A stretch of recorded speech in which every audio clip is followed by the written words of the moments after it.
The information I'm going to be sharing with you is by all means only my interpretation through what I've learned and what I've experienced over the years. However, my aim here is for you to see your own reflections and your own patterns within these concepts. And don't worry if you get confused or none of this makes any sense at all, because what I'm going to be doing is I'm going to be placing some links in the description below so that you can do your own research, or you can just simply Google it, because there's plenty of information on these concepts out there. Besides, by doing your own research, you're able to link information up and resonate with it in your own unique way, which is really what matters here. So the first thing we're going to talk about here is something I like to refer to as patterns, and not just any pattern, geometrical patterns, and what this really means. You see, patterns are found everywhere. They're all throughout nature. And in fact, you could say that they're actually the building blocks of everything you know to be real. They're in your dog, they're in your house plants, they're in your house. They make up your body. They make up everything you know to be real in your life. Since everything can be reduced down to an atom itself is a geometrical structure, and that structure itself works with other structures, or against them, to create these objects that we see in front of us. The table, the computer, your chicken dinner, everything can be reduced down to a geometric structure. And at this level, it's all about if that structure works together with another to create a unit, or if it moves apart to create something new. This is essentially a very basic way of experiencing separation, or understanding separation. And what I mean by separation is the idea of me being here and you being there, or my house being separate to the house across the road. However, as you will see, the idea of separation really is just an illusion. And the more you begin to see life in this way, the more life just begins flowing for no particular reason at all. Situations naturally work themselves out and problems just disappear. Not always, but sometimes to a level that completely amazes you for no particular reason. It just happens. And why would that happen, you might ask? You see, when you view life in this way, what you're doing is you're seeing it through a different perceptual lens. And what I mean here is you're starting to see things at a very basic foundational level, which is essentially a level of truth, and through here you're actually accessing the level of source. And what I mean by source is literally the infinite, what physicists would call the zero-point field. The zero-point field is basically a field of information. It is what you could call space that permeates everything. It's found in everything. It's found in your body, it's found in your cat, it's found in your breakfast. It's in between every particle. And in fact, the space between the particles is what allows that particle to communicate with another. They never really ever do touch, in contrast to probably what you were taught in school about this idea of particles bouncing against one another like little balls, creating a chain reaction, and this whole cause and effect thing isn't really necessarily the case when you start looking at the Planck length. In fact, when you have a moment, check out the Planck length if you don't already know it. It's essentially the smallest space that you can get between one particle and another.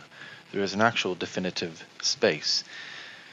So you could really see it as a form of truth that really nothing ever touches. It's the space in between which gives the effect or the illusion that things are touching. So therefore space isn't really what it appears to be.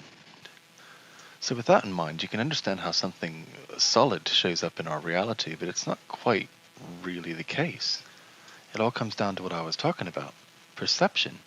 It's how you see the world around you. I like to compare this concept with a camera. If you were to change the lens on a camera, you're changing your perception of the image you're looking at. You could put a filter on it, you can change the zoom. One lens is different from another, the same as how you perceive reality. If you can get into an altered state or an altered perception to what you normally perceive your reality, then you have a whole different way of playing the game. What I'm saying here is that when you change your state of mind, it can really change the way how things play out. So what has this got to do with geometry?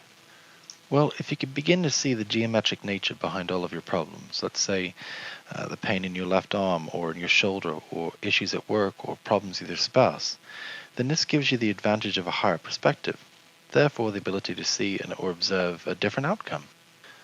So this brings me to the main point of this video, something called sacred geometry. To me, sacred geometry is the core pattern behind everything. It's how physical reality is structured. It is literally how everything is put together. And I have to say, each stage of what I'm about to show you, you can go into it so deep that you could spend years researching this information. So I'm just going to go and give you a brief overview of each stage, just to give you an insight of what this really means. Basically a different perspective, as I've been talking about. So to begin with, we're going to have a look at the infinite. And right here is a representation of the infinite. It is space. It goes on forever. There literally is nothing yet to experience because nothing has been created. There is just foreverness and nothing more. And as you can tell, this is a really boring place because there is absolutely nothing to do. So we have to start somewhere. So let's make our first point of reference. This point represents infinite consciousness expressed as one. However, we're still bored because there's nothing to do. We can't go for a walk, we can't eat our dinner, we can't do any of that stuff because none of that stuff exists yet. There's nothing to do. So we need something to bounce off. We need something to experience. We need something to communicate with. We need something to learn from or to learn with. Otherwise, what's the point? So, to have an experience, we need to create a second point of reference. Anywhere will do, as we have not yet created the concept of distance. So, here we go. So this dotted line here is showing that we've now created the idea of relation. We have something to experience. The dot is no longer bored because it now has a friend. And now these two friends can experience each other in their fullest way, as pure reflections of each other. And in this experience we have created the idea of distance. And through this distance we now have self-awareness. And because at this stage awareness only goes as far as the reflection, we have now created ourselves a boundary. So if we were to trace a pathway around this boundary, as shown here, what you would get is a perfect circle. This circle represents the infinite self and the awareness of the self. You see, the circle is infinite because its boundaries are infinite. All shapes are defined by its angles and its faces, but if you were to measure the angles of a circle, you would get the number pi, a number that never ends. So what about a shape to represent the original infinite illusion? It's something that you can observe, you can see it, yet the boundaries are infinite, so when you try and find them, you never can. And unfortunately, this is a little bit how we look at our lives and some of the situations in our lives. We think we can see where the problem started or where it ends, but really, a lot of times when we actually start to observe those boundaries, we actually find that there's a lot more to it, and sometimes they appear to go on forever. And to think that your problems could go on forever might not be such a good thought at first, but really, when you think about it, the idea of forever, which is infiniteness, has no room for fear, because remember, fear was just the illusion that we created for ourselves in order to have the first experience. It was that first reflection. Fear had to be created in order to experience anything. So, back to the circle. Because we have created awareness through the second point, we can do the same thing again. And by doing this, we have now created two circles, along with something new. These two beings of awareness have created something called the Vesica Piscis. This shape is often referred to as the womb of creation. It represents creation, transformation, change, and bringing forth new life. You see, by creating the Vesica Piscis, using the 2 points that already exist, we have actually created two more, one at the top and one at the bottom, for where the two circles intersect. And by connecting these points up, we get our first straight edge shape, the equilateral triangle. And not just one, we get two. A reflection, a little bit like the two circles, but now in the form of triangles. Essentially, a reflection within a reflection. This is also where you will first see the feminine giving birth to the masculine, which is really just like us. When we are in our mother's wombs, we all first start out female. It's only at a later stage when our hormones kick in that we actually decided that if we are going to continue being female or if we're going to develop into a male. But we always first start out being female. Anyways, going back to the observation that we have created two more points through the intersection of the circles. These 2 points are exact copies of the parents, and just like the parents, they are too self-aware because they have limitations. They realize that there is a boundary, and they therefore can explore that and have a space within it.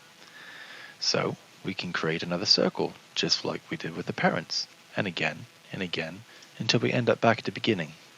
What we have here is something called the seed of life. The seed of life is a shape that represents third-dimensional reality through movement and spin. You see, if the central circle was white and all the surrounding circles were a different color of the rainbow, if you were to spin this really fast, you would have the perception of seeing white light. It's just an illusion. It's just how our eyes perceive this movement. So really, the key here is spin. And by spinning this object, what you also get is something called the tube torus. The tube torus can be seen as one of the most foundational shapes in existence. It is found everywhere. It's all through nature. It is the shape of the electromagnetic field of the body or the magnetic field of the earth. Cut open an apple and you'll see the same shape. It's everywhere when you start looking for it. It's even in your box of donuts. You see, the tube torus is a pretty magical shape. It's the only shape that can fold in on itself and have the same properties of a circle because its boundaries go on forever. It never ends. It's a shape of infiniteness, but in a whole different level. What's also created between the tube torus is the idea of a left spin and a right spin. If you look up something called scalar physics or torsion field physics, you'll find a whole bunch of intense stuff on this. But it really actually makes sense at the level we're talking about here. So another thing I'd like to mention about the seed of life and what is created with the seed of life is if you were to make this a third-dimensional model instead of the two-dimensional image you see here, we get something called the egg of life. Funny enough, this is a shape that we see in the first stages of development in all multicelled organisms, and that means you and everything that you know as an animal or a plant. But doesn't it make sense when this shape actually represents bringing forth into the third dimension? So, going back to the 2D perspective, the seed of life. If we were to take and put another layer of circles around the outside in the same way that we did the first time, what we would get is something called the flower of life. The flower of life is a very ancient symbol and is found all over the world in ancient monuments and places of sacred interest everywhere. In fact, I've even found it here in my local city of Leicester, here in the UK. Anyways, with the flower of life comes a variety of new symbols and concepts, including something called the tree of life. But I'm not really going to be covering that here because there's a lot of information to it. But what I'm going to say is that this flower of life I kind of see as more of a transition symbol to something new, to an idea of a new perception, a new way of observing reality. And that's kind of what it does, because like the seed of life into the flower of life, if we were to create a new set of circles all the way around, connecting up to points as we have done before, what we get is something called the fruit of life. Now, the fruit of life is usually shown like this, only showing these circles, but that's for a particular reason.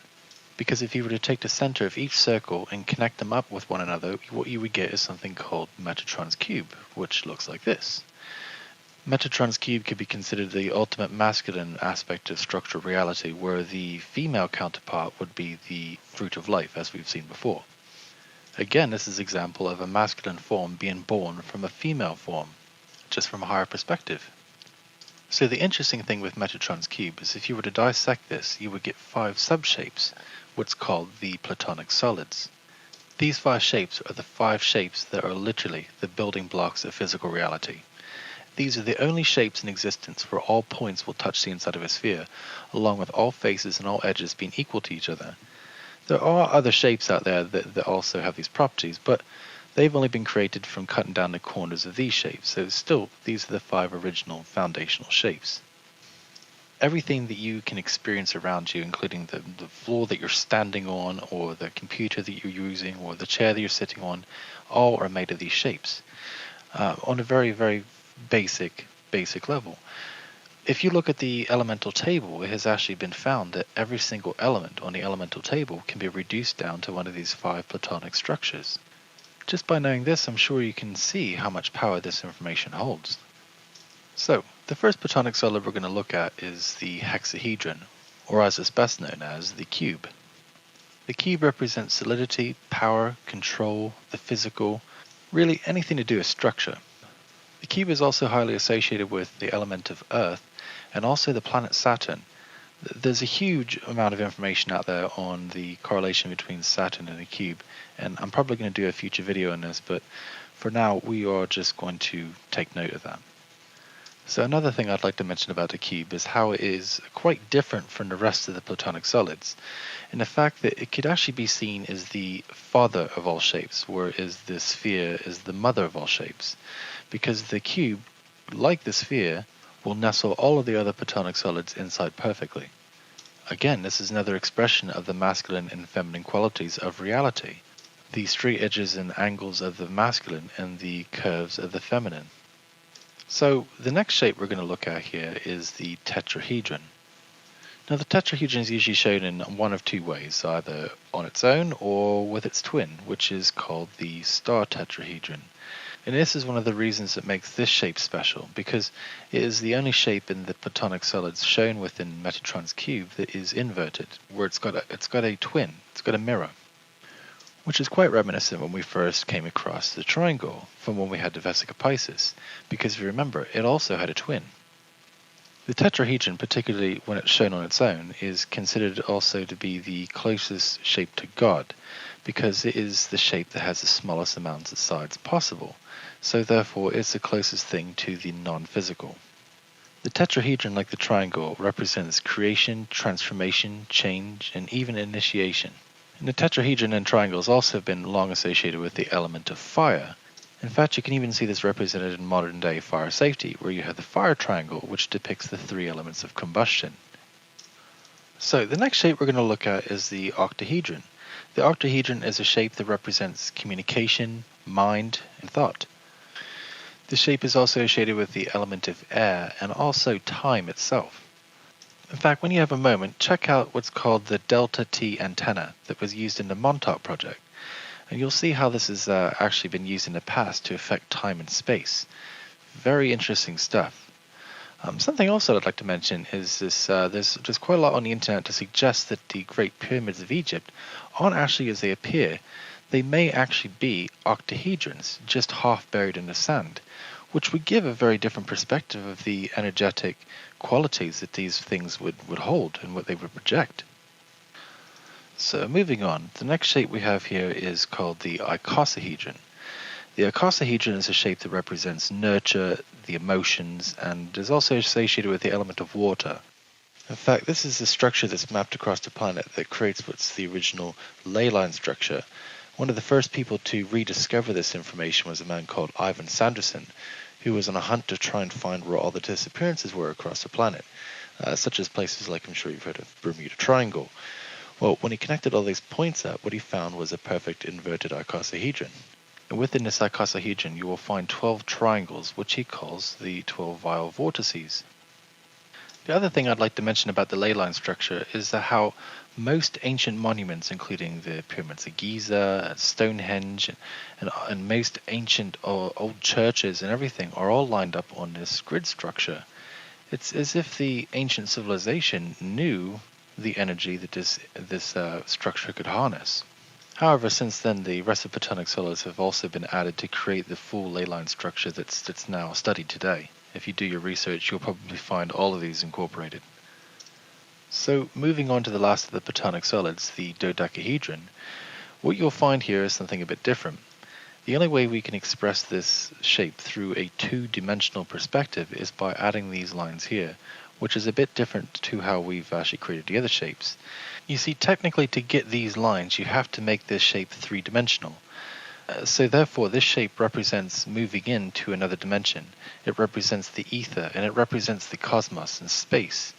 Funny enough, actually, scientists have in recent years discovered that by measuring background radiation from the Big Bang, they actually are now starting to believe that the universe could be in the shape of a dodecahedron. And somehow, I don't think it's a coincidence. So, anyway, that is the last of the Platonic solids. So, really, how does this information help you in everyday life? Well, when you have a moment, sit back, take a look at your situations, take a look at everything in your life, and just reflect on it and see if you can actually match some kind of geometric concept with it. One way or another, you will eventually be able to match everything geometrically. And by having a perspective like this over your problems, you start to see them in a different light. They start reacting differently. They don't really become problems anymore. They just become either messengers or they just become experiences. It's all about a learning experience rather than about hindrances. So I hope you got something out of this. I hope this made a little bit of sense. And if it didn't, oh well, watch it again. Why not? The more times you watch something, it makes more sense sometimes. I'm sure you've watched a few films like that. You've had to watch it 3 or 4 times to really get the whole storyline. Well, this can be kind of like that.